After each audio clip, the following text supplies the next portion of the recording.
हाफिज साहब, जो लोग कानून को अच्छे तरीके से नहीं समझते उनको ज़रा आसान अल्फाज में समझा दें, ये सब हुआ क्या? बिस्मिल्लाहिर्रहमानिर्रहीम। इलेक्शन एक्ट 2017 और हमारा कॉन्स्टिट्यूशन ऑफ पाकिस्तान जो है वो बड़ा वाजे है कि पाकिस्तान के अंदर इलेक्ट्रल प्रोसेस किस तरह होगा।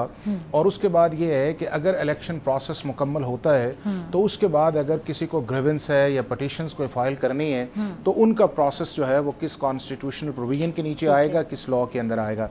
अब हमारे मुल्क के अंदर 8 फरवरी को इलेक्शन हुए। उस इलेक्शन के बाद जो है इलेक्शन कमीशन ऑफ पाकिस्तान के पास जो था, जो अगला स्टेप ये था कि वो ग्रीवेंसेस को सुनने के लिए जो इलेक्शन लॉ के अंदर जो हमारी पटिशन्स है सेक्शन 140 जो है उसके 41 उसके मुताबिक जो है वो ट्रिब्यूनल्स को अपॉइंट करे। अब उसके लिए इम्पॉर्टेंट ये था कि उसके लिए आपने जो अपॉइंट करने हैं ट्रिब्यूनल, वो सेक्शन 140 जो है उसके अंदर बड़ा वाज़ेह इस चीज़ के अंदर कि किन टीयर्स के ऊपर जाके उसको करना है। एक वो है कि जो आपने हाई कोर्ट के सर्विंग जजेस लगाने हैं तो उसके लिए आपको कंसल्टेशन चाहिए with the concern chief justice, और अगर आपने दूसरा ऑप्शन जो लोकल गवर्नमेंट के लिए है तो आप रिटायर्ड सेशन जज लगा सकते हैं। इसी कॉन्टेक्स्ट के अंदर इलेक्शन कमीशन ऑफ पाकिस्तान ने सेक्शन 140 के अंदर लेटर लिखा तमाम हाई कोर्ट्स को, और उन हाई कोर्ट्स ने अपने जजेस को नॉमिनेट किया उस प्रोसेस के अंदर। और डेफिनेटली एक कंसल्टेशन आई होगी और लाहौर हाई कोर्ट के अंदर 2 जजेस को नामजद किया गया जो 20 फरवरी है। उसके बाद दोबारा जो है चूँकि पंजाब के अंदर पटिशन ज़्यादा थी उसके अंदर उन्होंने और जजेस की रिक्वेस्ट की। अब ये है कि क्या इलेक्शन कमीशन ऑफ पाकिस्तान जो है उसके साथ जो चीफ जस्टिस हैं उनकी कंसल्टेशन जो है वो किस हद तक इम्पॉर्टेंट है, ये है वो सवाल। और उस सवाल के अंदर क्लियरली इस चीज़ के अंदर लिखा है कि वो कंसल्टेशन जो है वो मीनिंगफुल होगी। और उसके बाद ये है कि उन ट्रिब्यूनल्स की जो जुरिस्डिक्शन है वो भी आपका जो है वो इलेक्शन कमीशन डिसाइड करेगा, not by the high court. और इस प्रोसेस के लिए यही फार्मूला लाहौर हाई कोर्ट के साथ साथ जब सिंध हाई कोर्ट में गया, बलूचिस्तान में गया और जो आपका कराची है वहाँ के ऊपर कोई प्रॉब्लम नहीं आई। शुएब शाहीन साहब, इस बड़े फैसले को आप कैसे देखते हैं? मैं इसको दुरुस्त फैसला नहीं समझता था। ये नाइंसाफ़ी पे मबनी फैसला है। उसकी वजह यह है कि देखें, कंसल्टेशन का इशू ऑलरेडी फाइनलाइज हो चुका है अल जिहाद ट्रस्ट केस में। दूसरा फैसला आया था शेख रियाजुल हक की जजमेंट में, वो है PLD 2013 सुप्रीम कोर्ट पेज 501। उसमें जो भी इदारा, जो भी कोई ट्रिब्यूनल वो जुडिशल फंक्शंस करता है विदाउट कंसल्टेशन किसी की भी अपॉइंटमेंट नहीं हो सकती। आपने देखा है। अच्छा मुझे ये बता दें, अगर इनकी बदनीयती नहीं है इलेक्शन कमीशन की, तो इस्लामाबाद के जो जज साहब इलेक्शन ट्रिब्यूनल मुकर्रर हुए हैं जस्टिस जहांगीरी साहब, उनकी अपॉइंटमेंट के ऊपर किसी को तो कोई एतराज़ नहीं था।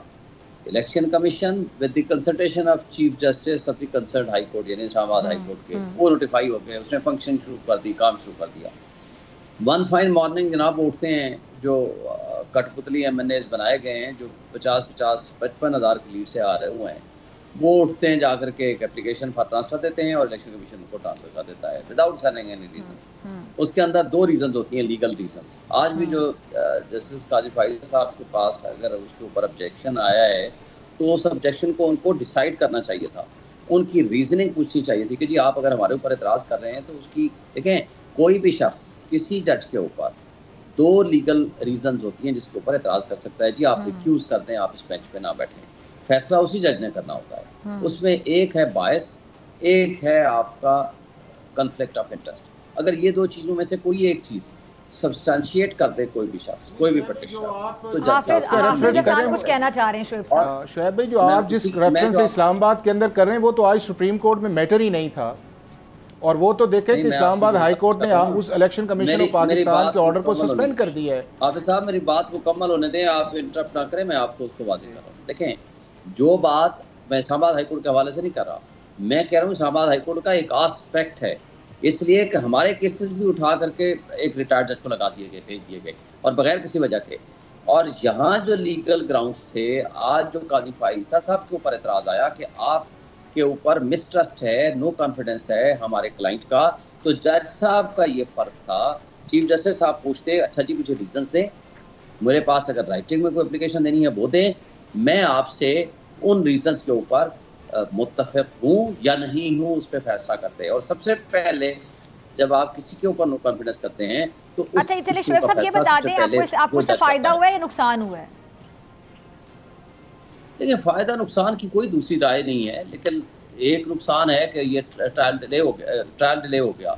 जो मुअज़्ज़ज़ जज साहिबान ने फंक्शनिंग शुरू कर दी थी लाहौर हाई कोर्ट में, जो जजेस साहिबान जो इलेक्शन ट्रिब्यूनल का मेंबर बने, वो काम कर रहे थे, वो जवाब ले रहे थे, उसको आगे प्रोसीड कर रहे थे। तो डिले नुकसान ही होता उसमें है ना, ये जब देखा नुकसान हुआ जाए है या कि वो फायदा डिले हो होता है गया है, आपके साथ? बस उस हद तक। वो 2 जजेस तो काम कर रहे हैं मतलब ना, हाँ। जो ऑलरेडी थे, जिनकी जुरिस्डिक्शन का था, वो एक इशू था चूँकि अब असाइन साहब दो अगर 200-250 केस हैं, 200 केस हैं, क्या पंजाब में 2 केस ट्रिब्यूनल सफिशिएंट तो नहीं है ना उन केसेस को डिसाइड करने के? नेशनली 7 या 6 या 8 या 9 और जजेस चाहिए।